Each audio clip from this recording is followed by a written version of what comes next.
Bonjour à tous, nous sommes le 11 février en France à l'heure où j'enregistre et nous allons étudier le classement de 21h UTC de ce Vendée Globe.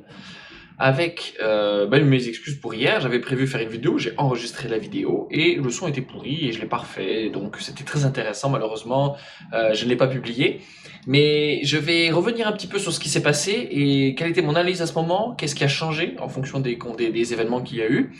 Parce que quand même en ce moment, enfin dans la journée, vous allez voir cette vidéo, vous allez avoir l'arrivée de 4 bateaux, peut-être 5, ça va être un petit peu juste pour Pipe A. Et en fait, à l'heure où j'enregistre, même Arnaud Boissière va arriver dans environ 3 heures, 3 heures et demie. Il est tout proche de l'arrivée, il est au près, ça doit être très plaisant. Mais les conditions sont quand même pas trop venteuses. Et apparemment, il fait très froid. Bon, bah, je vous souhaite bon courage. Alors, ce qui s'est passé hier, c'est que les bateaux étaient dans cette zone-ci. Et Medallia, Pipar sur Medallia, qui est un bateau plus ancien, hein, qui n'est pas un foiler, qui est encore l'un des plus vieux de la flotte, naviguait extrêmement vite et avait une chance de pouvoir rattraper ces deux-là, et a même rattrapé sur le 9 février. Le 9 février, elle a rattrapé 40 000 sur, je crois, Stéphane Le Duraison et Alain Roura, à peu près, ils sont à peu près ensemble.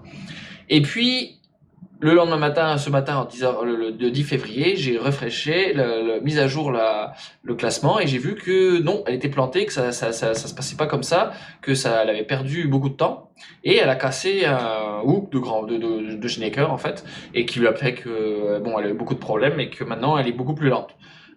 Donc, ses espoirs de pouvoir jouer un petit peu les troubles faits parmi la place de 18e peut-être et 17e sont perdus et elle va faire route relativement plus lentement que les autres pour arriver.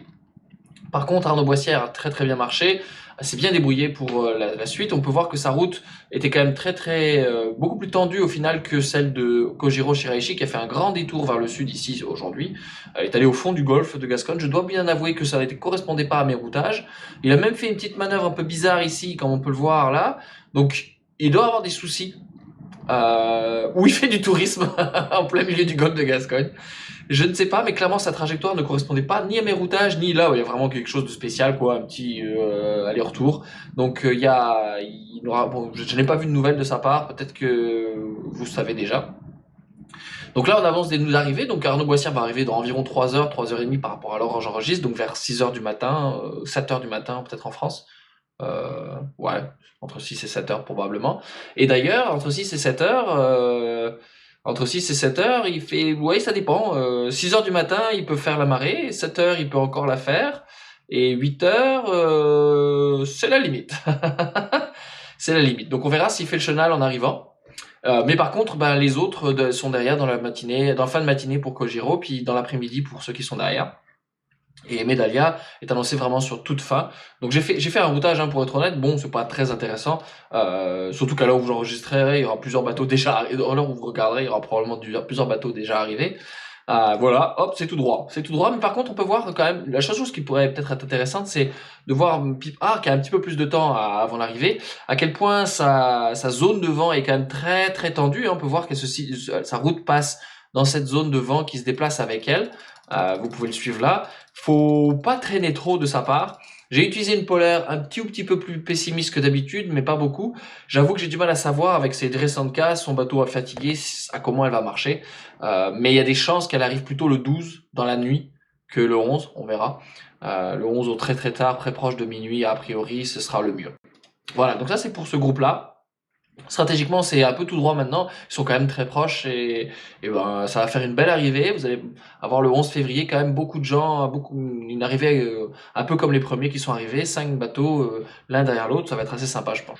On se souvient que Didac Costa, qui est sur One Planet One Ocean, faisait partie du groupe. On appelait le groupe des 6. Maintenant, il est devenu le groupe des 5 parce que justement, il a pas réussi à prendre le train de dépression que les autres ont pu prendre. Et on peut voir que sa route est encore assez longue au final. Lui, il a la chance d'avoir des conditions peut-être moins venteuses que les autres, par contre, mais il arrivera dans encore 3 jours, je crois. Je vais vérifier ça tout de suite. Oui, c'est ça, on est le 10, donc à l'heure où j'enregistre, en tout cas, 2 jours et demi quand vous regarderez. Et encore, ça c'est avec une polaire pas trop assez optimiste.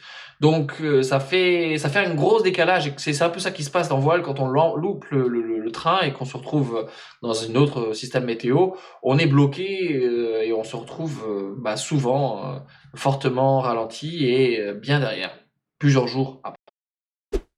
La bonne nouvelle, c'est que j'ai vu aujourd'hui, moi, c'était Manuel Cousin qui a déclaré qu'il avait réparé sa quille, qu'elle était maintenant dans l'axe et bloquée. On espère que ça va tenir. Il a perdu 3 jours et il est très encalminé. Hein, maintenant, il est complètement dans l'anticyclone, tandis que il était devant ces deux-là et il se retrouve vraiment derrière. Et d'ailleurs, même Clément Giraud est en train de sortir de cet anticyclone et de prendre le train de dépression du Nord.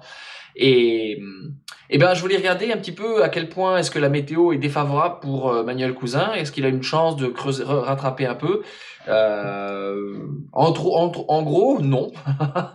Non, même si les routes de ces bateaux-là, bon, je les ai routés à l'optimal, il y a quand même du gros vent qui va passer. On peut voir cette grosse dépression ici, ce front qui passe là, qui va apporter quand même un bon 50 nœuds de vent dans les rafales sur les grippes, c'est quand même assez costaud. Sur leur route directe, la route la plus proche, la plus courte, pardon. Donc je m'attends plutôt qu'ils partent, qu'ils longent cette bordure ici, dans une route un peu plus sud, moins fatigante, moins difficile.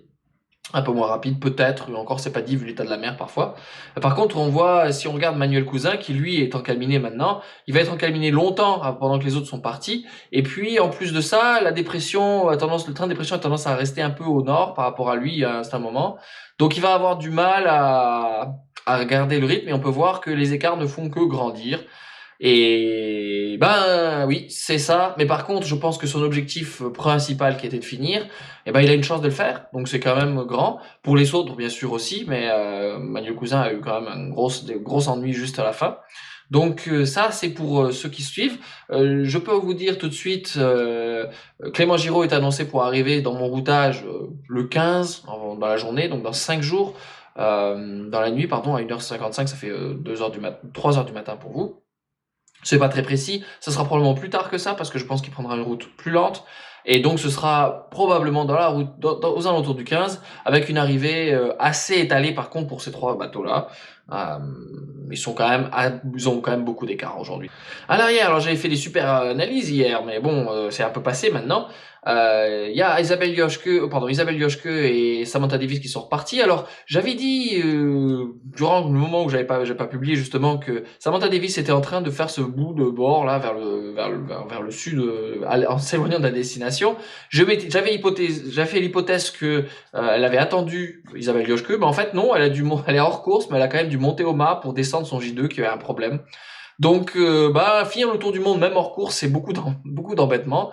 Et j'espère qu'ils vont pouvoir faire naviguer maintenant ensemble. Je pense que là, elles vont essayer de garder à peu près. Je pense pas qu'elles vont essayer de réduire beaucoup leur distance. Elles ont l'air d'être bien reparties. Et puis derrière, j'avais fait une analyse intéressante sur la météo d'Alex Savarier qui avait pas mal changé. Une des choses que j'ai observé, c'est que la route plus ouest en ce moment pour Alex Savarier est pas mal avantageuse. Lui permettra d'accélérer pas mal, notamment dans les alizés, un peu comme Samantha Davis qui part vraiment, qui déborde.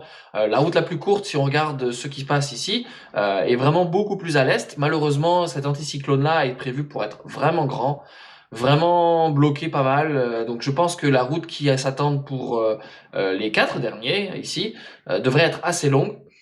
Mais sinon, ce qui se passe, c'est vraiment le poteau noir. Le poteau noir, je peux pas vraiment l'analyser en détail. Je n'ai pas les compétences. Un jour, peut-être que je devrais apprendre pour vous faire ça. Mais je ne suis pas encore capable de faire une analyse de poteau noir. Donc, je vais m'arrêter là pour aujourd'hui. Je vous souhaite bon vent en bonne mer et à demain.